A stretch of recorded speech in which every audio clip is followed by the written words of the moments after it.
జీవితంలో ఎప్పుడు first priority దేవునికి. నువ్వు పడకల మీద నుంచి లేవటంతో, యేసయ్యా నా మొట్టమొదటి మాట నీతో మాట్లాడాలి యేసయ్యా. నా భర్తతో మాట్లాడక మునిపే, నా పిల్లలతో మాట్లాడక మునిపే, నా కుటుంబ సభ్యులతో మాట్లాడక మునిపే నా మొట్టమొదటి మాట నీతో ఉండాలి. లేవటంతో, దేవా మరో నూతన దినం నాకు అనుగ్రహించినందుకు నీకు స్తోత్రం, నా ఆయుష్కాలాన్ని పొడిగించినందుకు స్తోత్రం. రాత్రి పడకల మీదకి వెళ్ళి మరలా తిరిగి లేవకుండా కాలగర్భంలో కలిసిపోయిన వాళ్ళు కోకొల్లలు ఉన్నారయ్యా.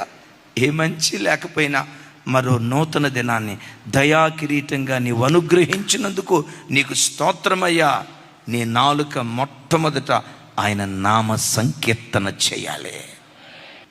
డిసైడ్ చేసుకో.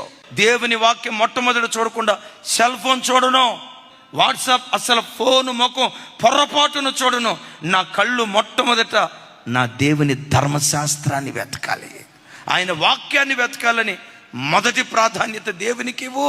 ప్రతి విషయంలో నిన్ను మొదటివాడిగా దేవుడు నిలవబెడతాడు. ఓ భక్తుడు అంటాడు, put God first, you never be last. నిజమే.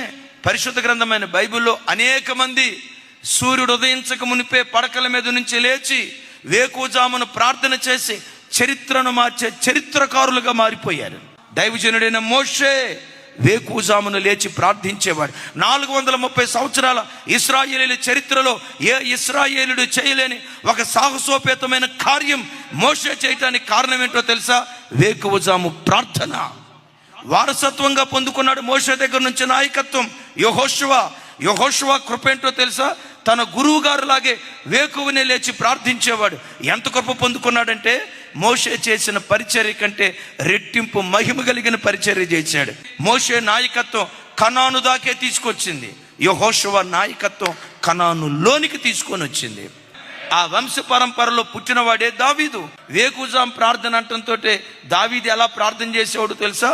తూతూ మంత్రంగా ప్రార్థన చేసేవాడు కాదు. ప్రతిరోజు అరుణోదయ దినాన్ని లేచి ప్రార్థించేటప్పుడు సితారా తీసుకొని సితారా కొడతా, వాయిద్యం వాయిస్తా, పాట పాడుతూ ఉండేవాడు. చరిత్ర మార్చే చరిత్రకారుడిగా మార్చబడ్డాడు. హిజ్కియా వేకువజామున లేచేవాడు, యెహోషాపాతు వేకువజామున లేచేవాడు. వీటన్నిటికి మించి మన ఆరాధ్య దైవం, మన గురువు, మన నాయకుడు, మన మార్గదర్శి యేసుక్రీస్తు వారు ఇంకనూ చీకటి ఉండగానే పెందల కడనే లేచి ఒలీవ కొండకు వెళ్ళి ఏకాంతంగా ప్రార్థన చేశాడు. చరిత్ర తిరగరాసిన చరిత్రకారుడిగా ప్రభు మారిపోయాడు.